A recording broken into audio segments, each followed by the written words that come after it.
are now listening to the War Report Podcast Network.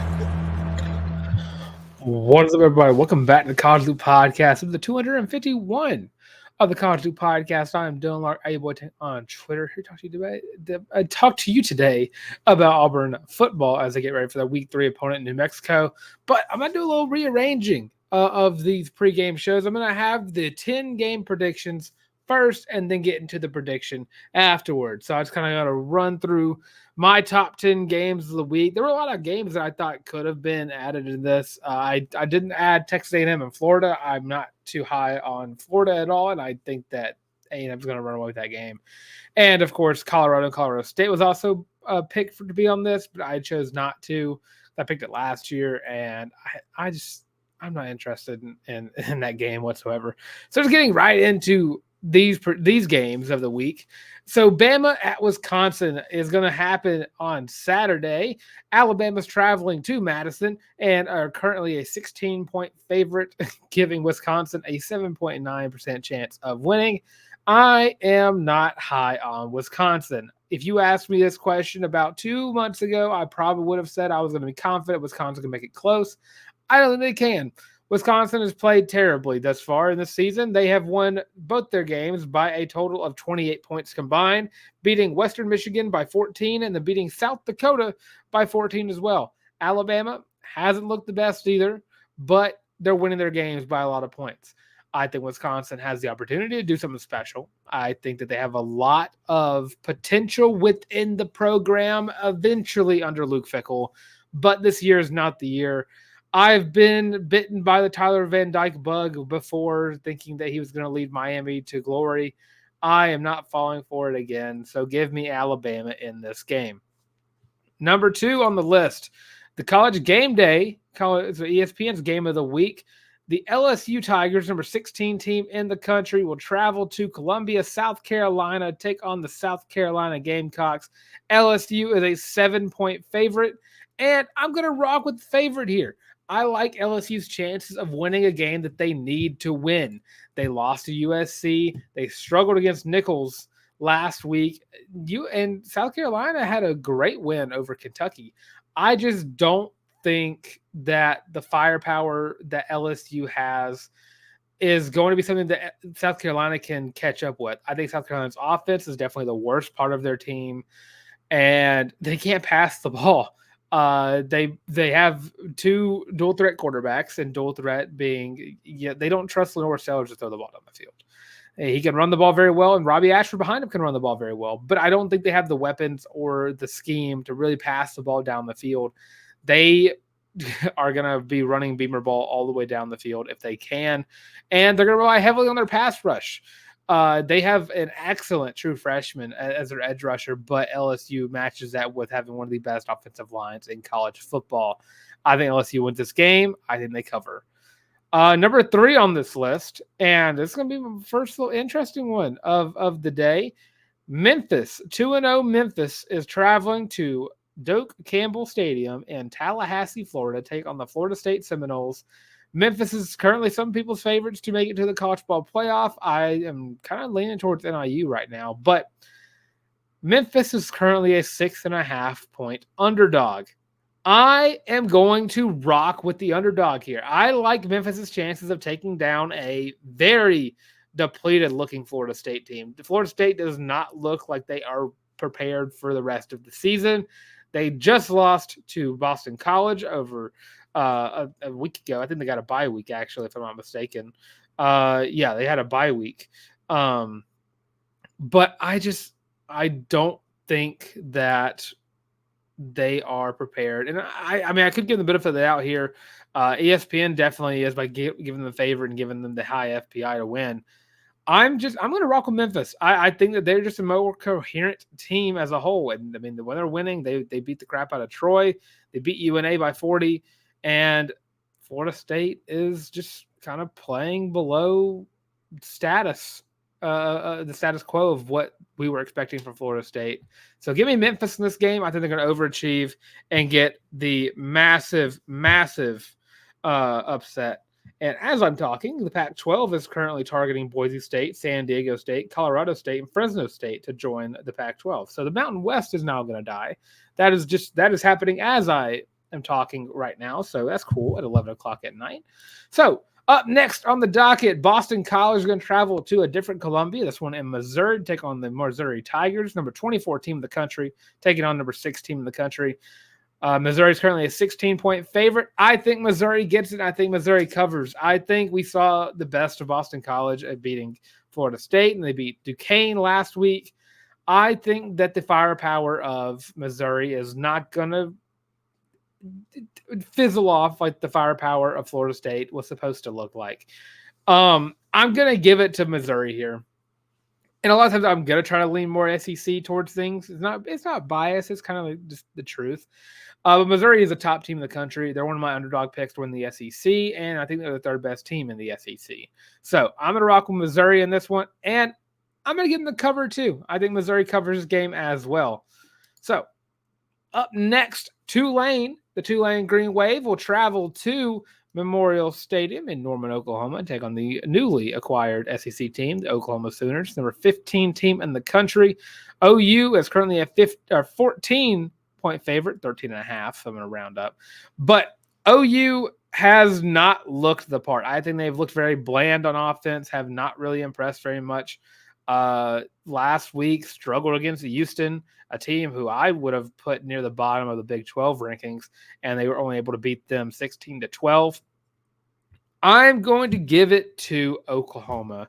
I think Tulane's going to give them a run for their money. I think it's going to go down to the wire. They did it last week with Kansas State. I think Tulane is going to fight tooth and nail with Oklahoma trying to get this win, but I think OU gets it. I don't think they cover. I think that Tulane keeps this game very close and kind of proves that there might be some fraudulism with Oklahoma. So up next, we have some rivalry games going on in week 3. You got Oregon traveling to Corvallis to take on the lone, well, I don't want to say lone, but one of the 2 Pac-12 teams in Oregon State. Oregon is a 16-point favorite. I'm going to be rocking with the Ducks in this one. I think that they're due for a good game at least this week. I think they're due. They've played 2 Idaho teams and have played them close. A little too close for liking if you're an Oregon fan. Oregon State definitely got gutted through the portal, and with their coach leaving and everything, they're going to be the one time where I'm kind of lead towards the team that left. I think Oregon gets this win. I don't know if they cover or not. I don't think I would touch this game, but I like Oregon in this game. I think they have the more talent. I think they have the better coach. I think everything kind of trickles off and points towards Oregon having the edge in this game. So with that, going on to the next game, the Apple Cup, Washington State is traveling to Seattle to take on the Washington Huskies. So the Pac-12 team versus the Big Ten team. I'm going to rock with the Pac-12 in this one. I'm going to give it to Wazoo. Washington's currently a 4.5-point favorite. They have not looked what we expected them to look like. And, I mean, I think a lot of people expect them to kind of be bottom of the Big Ten as well. Washington State's kind of impressed a little bit. Put up 70 points in week 1, and they beat Texas Tech by 21 in week 2. So I'm going to give it to the Cougars in this one. So I'm going to rock with the Pac-12 getting a nice little revenge win over the Huskies. Now, one of my favorite rivalries, because I have blood in this one. So, West Virginia is traveling to Pittsburgh, Pennsylvania, take on the Pitt Panthers. West Virginia is a 2-point favorite. The backyard brawl is what this game is called. I have so much tension with which team I want to pick in this one, but I think I'm going to rock with West Virginia.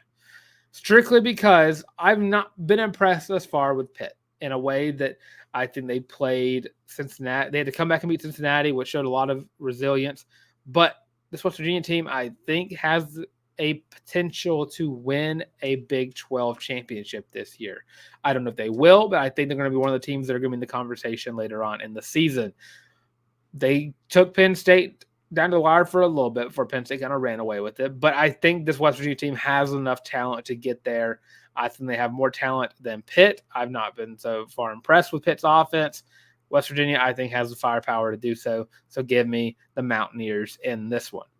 And now, another interesting game. By interesting, I mean it's going to be a bloodbath. The Georgia Bulldogs will travel to Lexington, take on the Kentucky Wildcats. UGA is a 24-point favorite, and they are also going to be the team I picked to win.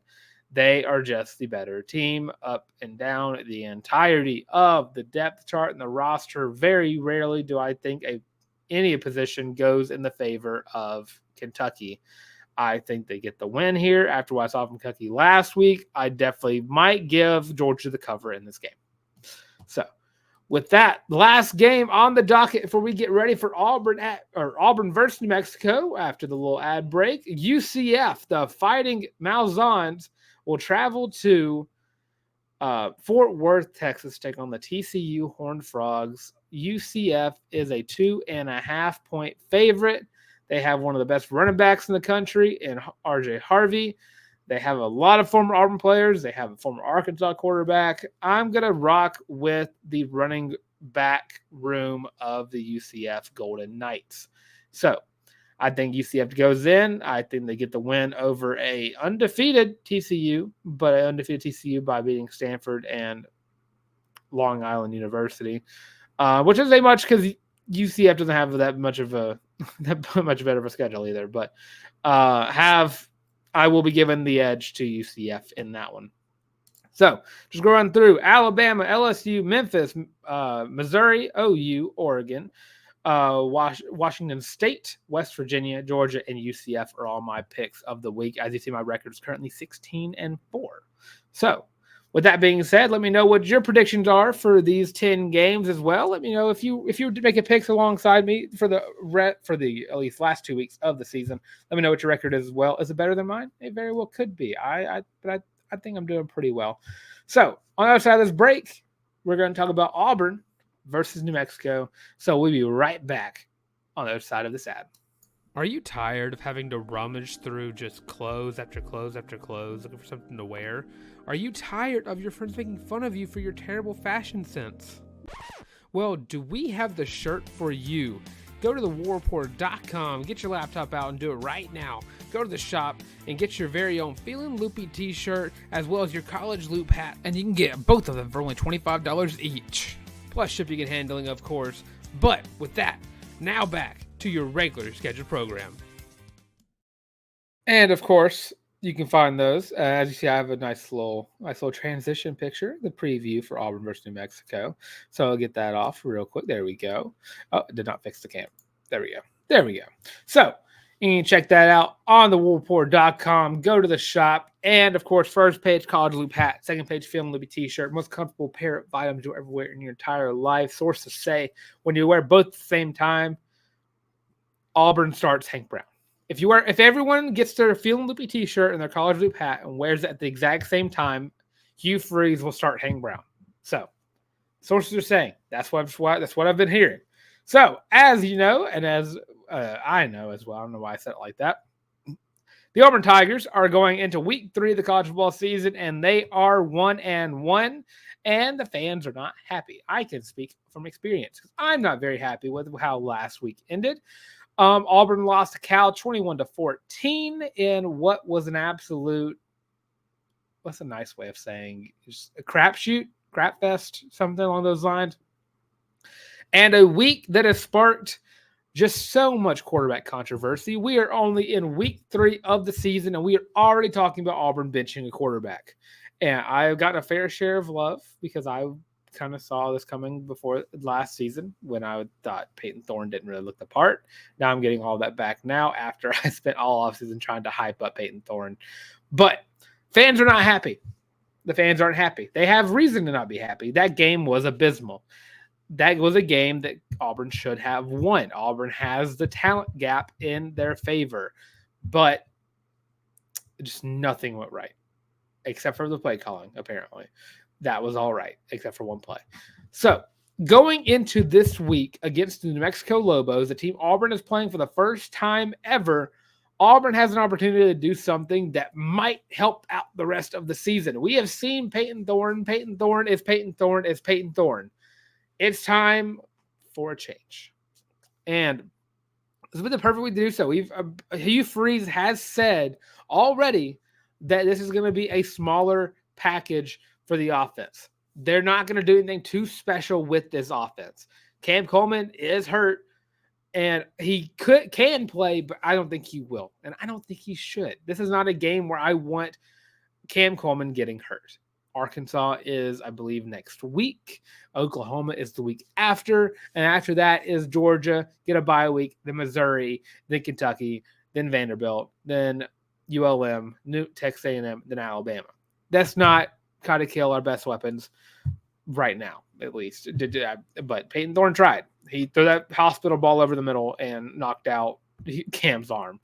I don't know the injury exactly what it was, but Auburn is a 28-point favorite in this game. ESPN FBI has a 93.4% chance for Auburn to take this dub. New Mexico is 0-2, but they have given some fits to teams.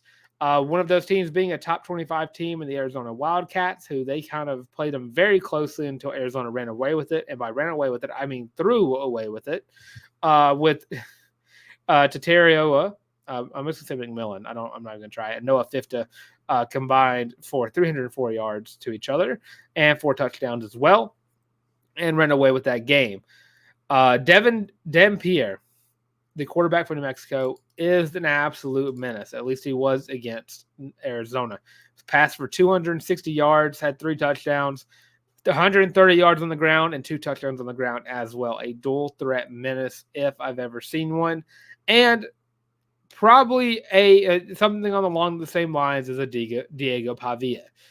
He can make plays with his arm and make plays with his feet. The one difference is between him and New Mexico State is the fact that this Mexico team is not very good. They give up a lot of yards. And I mean, if you look at the Arizona game, give up 422 yards through the air to Noah Fifta, rushing yards 205. And you go back to week 0 against Montana State, they gave up 205 yards passing and 362 yards on the ground. This offense cannot stop anything. So if Auburn wanted to, if Hugh Freeze wanted to, you could throw in a freshman quarterback and see how he works with the offense going into this game.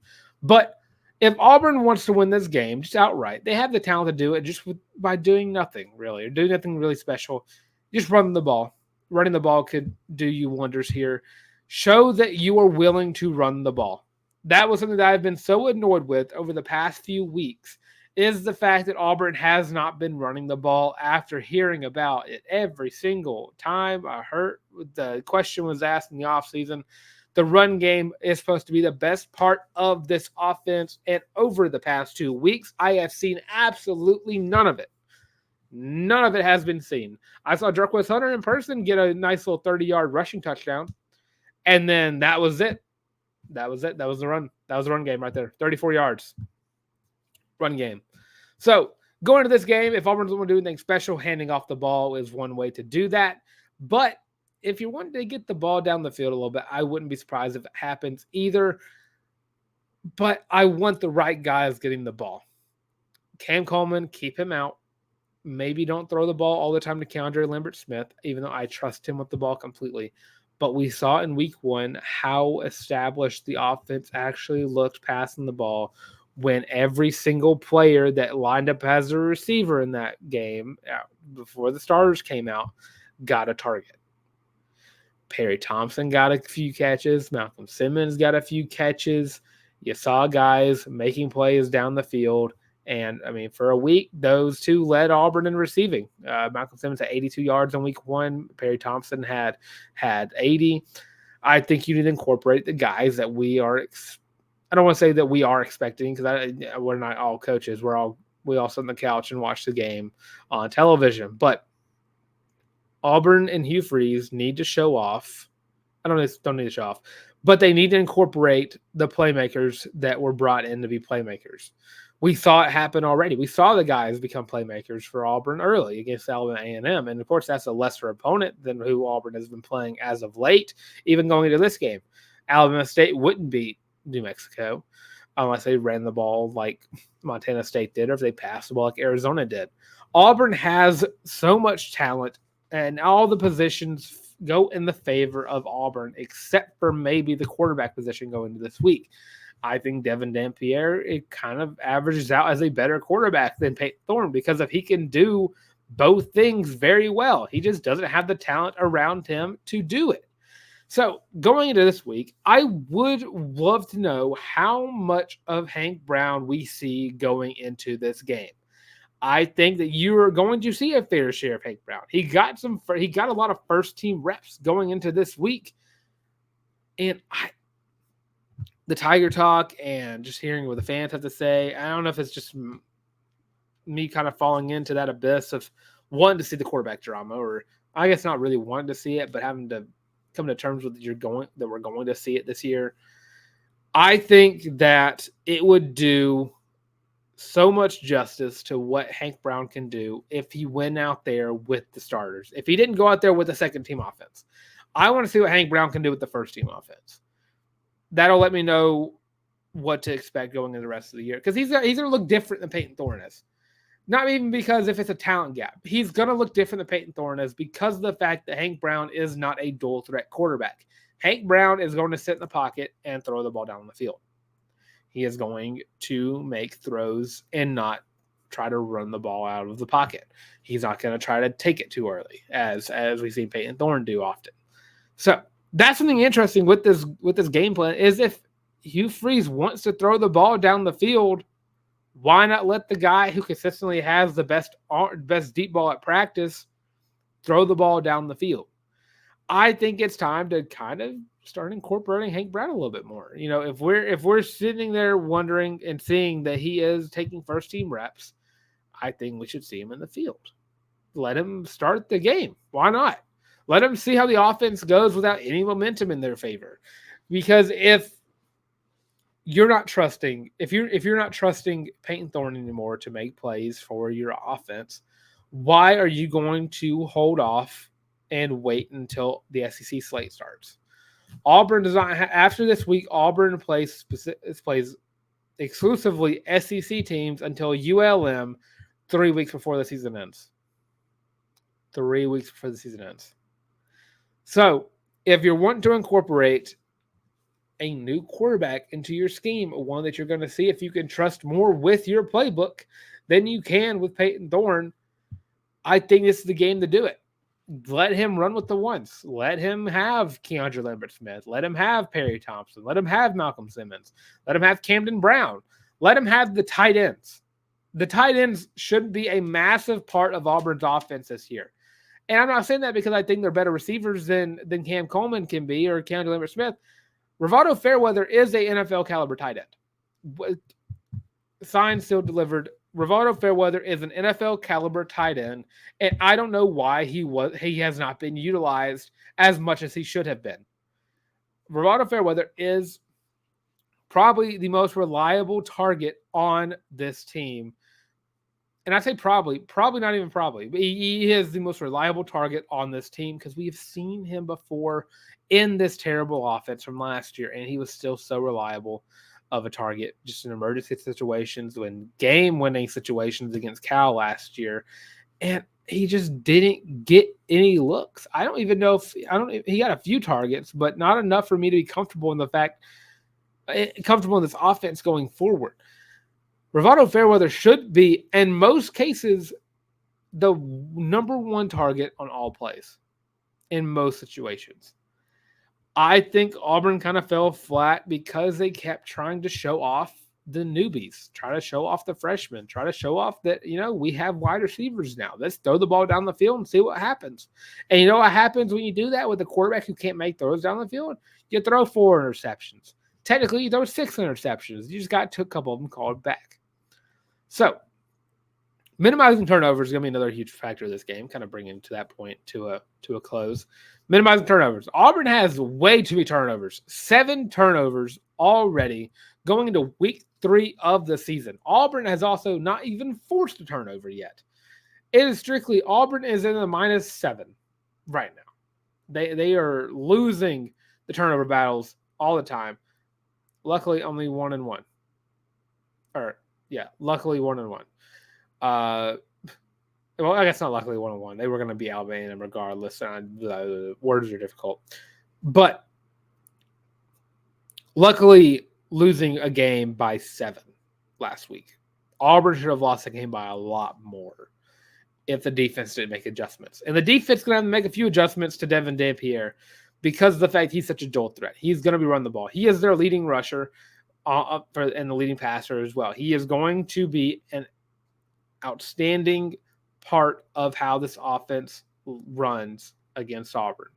Auburn's defense is going to have to keep an eye on him at any given point of the game. Do not let him get out of your line of sight because he is going to run by you and past you and behind you, all of them at once.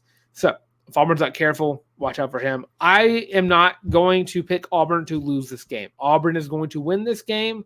Their spread is 28. I would like Auburn to cover because I think Auburn has a talent that even under a smaller package of an offense, Auburn should still be able to win this game by 30. New Mexico, not the best team in the world. But if you allow them to play you close, they will play you close. And that's something Auburn needs to stop doing as Arkansas comes to town next week. I'm not that high on Arkansas, but I've seen improvement from the Arkansas Razorbacks. And if Auburn comes into Cal, the same thinness of flat that they were against Cal, Auburn will start off the SEC slate winless. If Auburn even comes into that game, even slightest bit reminiscent of the Cal game, they will lose to Sam Pittman in Jordan-Hare Stadium. Let me rephrase that. If Auburn comes in to the Arkansas game, reminiscent of how they came in versus Cal, Auburn will start the SEC slate 0-1, losing to Sam Pittman. I think Auburn goes into this game against New Mexico ready to learn some new things about their offense. You're going to see both quarterbacks. I'm going to count on that. You're going to see both quarterbacks going into this game. You're going to see Peyton Thorne. You're going to see Hank Brown. And I think it's for Auburn's better nature, you've seen enough of Peyton Thorne. Let's see what Hank Brown can do with this offense. If we're not going to turn the page in the playbook, what can he do with page 1? What can he do with the pass plays? Does he have the best deep ball on the roster? Let's see if he has that. Let's see more of Hank Brown. And I don't want to be the one guy who just straight up just hates on the quarterbacks and wants to see the other guy come in because, who knows? Maybe Hugh Freeze knew it all along and Hank Brown's not as good as Peyton Thorne. He comes in and he just absolutely flops. Well, you have Peyton Thorne. And, you have quarterback situations like this all the time where you try to put in the other guy and you realize, oh, maybe the guy was the best quarterback on the roster. Then he comes back and he plays well. But I don't know if this is the case. We saw it last year. Peyton Thorne had moments where he looked like the Peyton Thorne that Auburn wanted to bring in. But most of the time you had enough Peyton Thorne to know maybe this is not the guy to lead Auburn to a bowl season. I mean, if Auburn plays like they did against Cal, Auburn's not winning 6 games. They're not. They're going to lose to Vanderbilt. They're going to lose to Arkansas, so on and so forth. So Auburn needs to win this game. They're going to win this game. But force turnovers, don't give away the ball, and keep an eye on Devin Dampierre. And officially, I just think it's time for Hank Brown to get in. I think my heart says get Hank Brown in the game immediately. My brain is telling me that Peyton Thorne is going to start this game.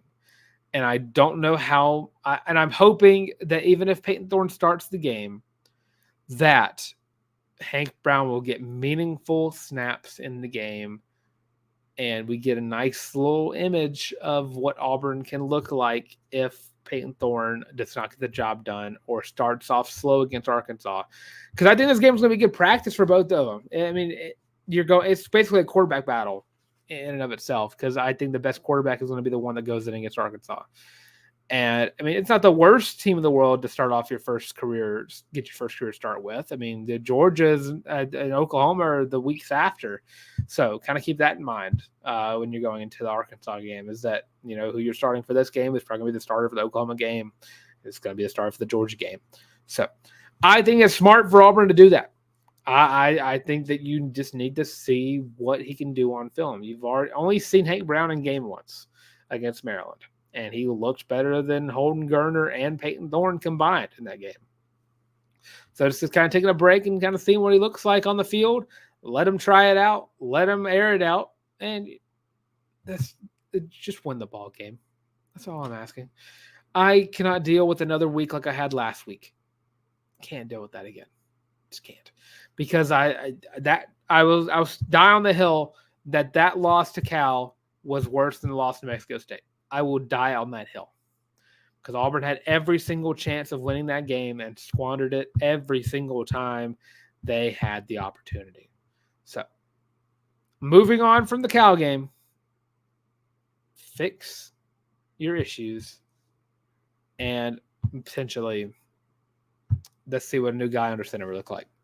Because you've already seen enough of Peyton Thorne to know that Peyton Thorne is not going to be the Peyton Thorne of 2021. This is going to be 2023 Peyton Thorne 2.0. So that's my prediction. My score prediction for the game. I'm going to give Auburn the win. I'm going to say Auburn 48. New Mexico, I'll give them 10. 48-10 is my score prediction. I think Auburn covers the spread. I think you see a lot of Hank Brown. I think you get impressed with Hank Brown. And I think Auburn goes into the Arkansas game with a slight bit more confidence than they had after last weekend. So with that does it for the pregame show, on the Thursday pregame show right here in the College Loop. Don't forget, on Sunday, we'll have the live stream reacting to the Mexico game. Hopefully we're all going to be in a nice, cheery mood going into that game, getting ready for the Arkansas game next week. And of course, you also check me on the War Report on Saturday. I'll be there for the pregame, halftime, and postgame shows as well. So check us out there on the War Report. And of course, can't forget to tell y'all, if you're liking the content over, hit the College Loop. Make sure you like, comment, subscribe. Leave your score prediction for the New Mexico game.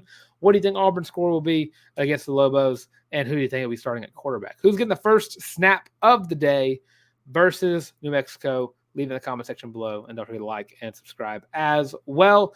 And don't forget to follow us on all social media platforms as well, on TikTok, on Twitter, TikTok, Facebook, Instagram, the works, all of the College Loop, an audio version of the show as well on Spotify Podcasts, Google Podcasts, of course, Amazon Music. And of course, all that being said, thanks for watching this time of the College Loop podcast.